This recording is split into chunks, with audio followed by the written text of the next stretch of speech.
Assalamu alaikum wa rahmatullahi wa barakatuh, mes chers frères et sœurs. Aujourd'hui, je vais vous partager un secret puissant, simple, mais incroyablement transformateur. Imaginez qu'il existe une vérité souvent ignorée, mais qui pourrait expliquer pourquoi tant de musulmans attendent le Mahdi sans jamais voir apparaître le moindre signe. Un grand cheikh, respecté et reconnu pour sa connaissance spirituelle profonde, a récemment fait une déclaration choquante. Tant que certains pays musulmans ne rectifient pas leur division, le Mahdi ne se manifestera pas. Et parmi ces pays, il a cité spécifiquement l'Algérie et le Maroc. Cette annonce a bouleversé les croyants, car elle lie l'apparition du Mahdi non pas à un signe lointain, mais à un état de division entre peuples frères et sœurs. Combien de fois avons-nous entendu que le Mahdi apparaîtra quand les temps seront sombres? Mais avons-nous compris que ces ténèbres ne sont pas seulement extérieures? Elles sont aussi en nous, dans nos disputes, nos fermetures, nos orgueils. Aujourd'hui, nous allons explorer cette déclaration et comprendre pourquoi ces deux nations sont devenues, selon ce cheikh, l'un des derniers verrous avant l'accomplissement d'une prophétie. Préparez-vous, car ce que vous allez entendre pourrait changer votre regard sur l'unité, la réforme et la venue du Mahdi. Le cheikh en question ne s'est pas contenté de pointer du doigt l'Algérie et le Maroc au hasard. Dans son discours, il a mentionné l'histoire longue et parfois tendue entre ces deux pays frères, expliquant que leur division incarne une maladie plus large qui ronge la Oumma, celle de l'orgueil national, des conflits fratricides et des blessures non guéries. Il a dit que tant que ces tensions subsisteront, tant que les musulmans continueront à ériger des murs au lieu de bâtir des ponts, le Mahdi restera voilé. Ce n'est pas que le Mahdi n'existe pas, ni qu'il n'est pas prêt. C'est que la Oumma elle-même n'est pas encore prête à le recevoir. Frères et sœurs, imaginez, si deux nations musulmanes liées par la langue, la foi et l'histoire ne peuvent pas s'unir, comment pouvons-nous espérer accueillir un guide universel? Le Mahdi n'est pas un homme de discorde. Il vient pour rassembler, pas pour arbitrer des querelles anciennes. Et si ces querelles persistent, elles deviennent une barrière invisible entre lui et nous.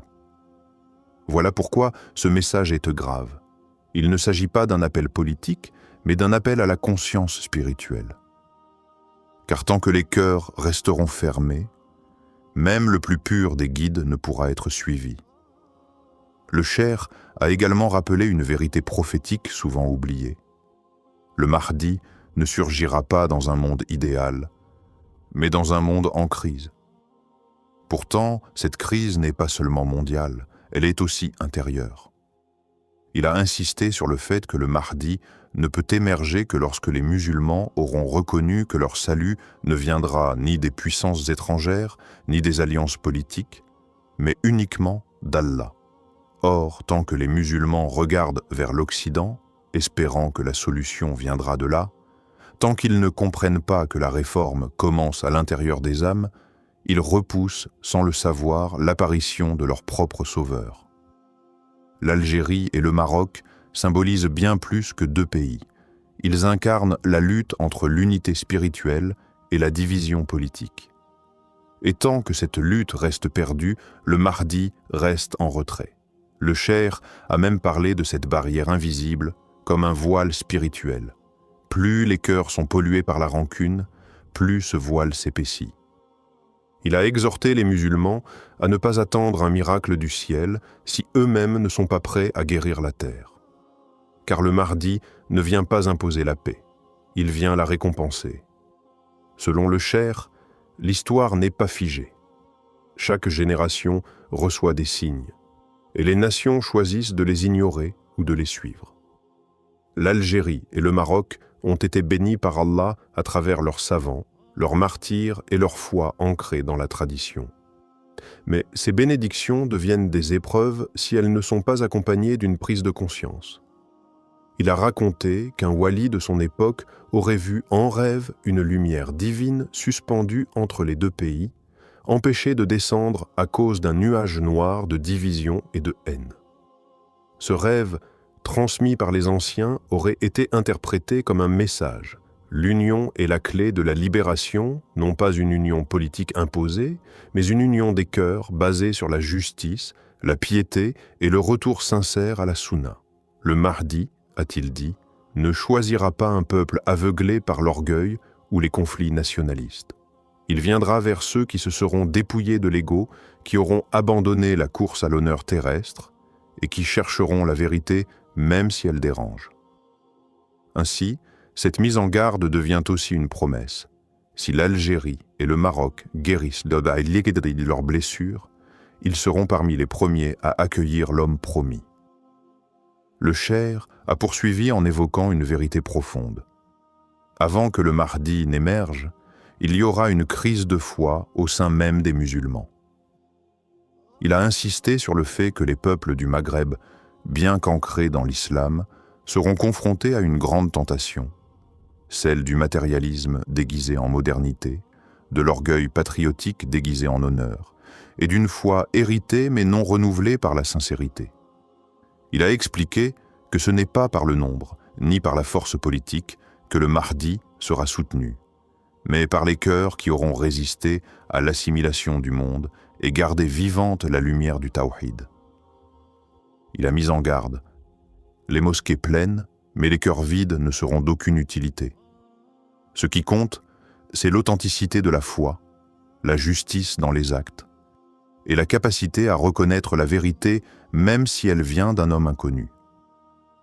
Tant que l'Algérie et le Maroc ne dépasseront pas leurs ressentiments, tant que les musulmans ne délaisseront pas les discours creux pour un retour sincère à la guidance d'Allah, le Mahdi ne viendra pas.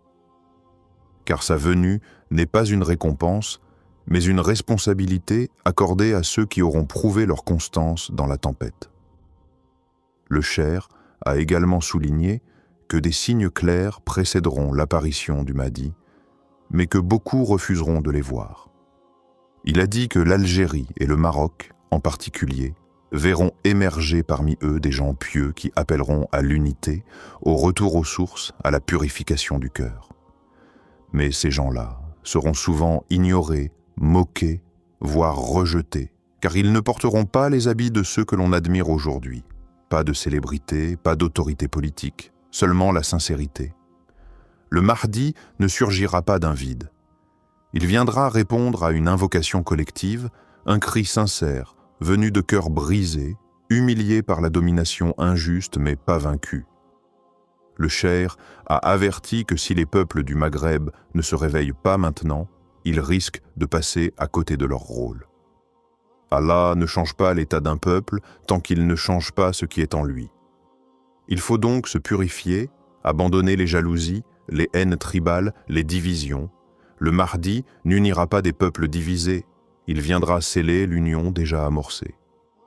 Et tant que cette union ne commence pas dans les cœurs, aucun miracle ne changera le destin de ces nations. Le Cheikh a ensuite mentionné un rêve puissant reçu par un érudit pieux, dans lequel un homme lumineux, sans visage défini, lui disait « Le Mahdi est prêt, mais le sol n'est pas encore fertile ». Il expliquait que cette parole signifie que les cœurs des croyants ne sont pas encore assez unis, pas assez éveillés. Il ne s'agit pas d'attendre un sauveur passivement, mais de se préparer intérieurement pour qu'Allah juge le moment propice à l'envoi du Mahdi. Le Cheikh a précisé que l'Algérie et le Maroc ont un rôle prophétique à jouer, car c'est de l'ouest du monde musulman que surgiront des soutiens solides, fidèles et spirituellement éveillés. Cependant, les épreuves à venir seront si intenses qu'elles briseront les masques. Il ne restera que ceux dont la foi n'est pas une façade, mais une lumière profonde. Le Mahdi ne pourra compter que sur ceux qui ont déjà traversé leur propre nuit de doute et en sont sortis plus proches d'Allah. La question n'est donc plus « quand viendra-t-il ?», mais plutôt « sommes-nous prêts à le reconnaître et à marcher à ses côtés ?» Car même lorsqu'il apparaîtra, beaucoup ne croiront pas. Le Cheikh a conclu en disant que la venue du Mahdi ne sera pas un soulagement immédiat, mais une immense responsabilité. Il a souligné que ceux qui attendent un changement magique oublie que le Mahdi vient pour réveiller, pas pour distraire. Il vient pour purifier, pas pour flatter. Et cette purification commence dès maintenant par les épreuves, les divisions, les injustices, les douleurs collectives. Le cheikh a insisté sur le fait que l'Algérie et le Maroc doivent transcender leurs différends historiques, car une lumière ne peut jaillir que d'un terrain apaisé. Il a également dit que les musulmans ne doivent plus être spectateurs, mais des bâtisseurs d'un avenir prophétique. Le Mahdi sera un miroir. Ceux qui auront le cœur noir ne verront que trouble. Ceux qui auront le cœur limpide comprendront. Ce message n'était pas destiné à faire peur, mais à réveiller. La vraie préparation ne se fait pas par des débats, mais par des actes. La prière sincère, la purification de l'intention, le repentir profond, voilà les vrais signes de ceux qui seront choisis pour reconnaître et suivre le Mahdi. Car quand il viendra, les voiles tomberont et les cœurs parleront.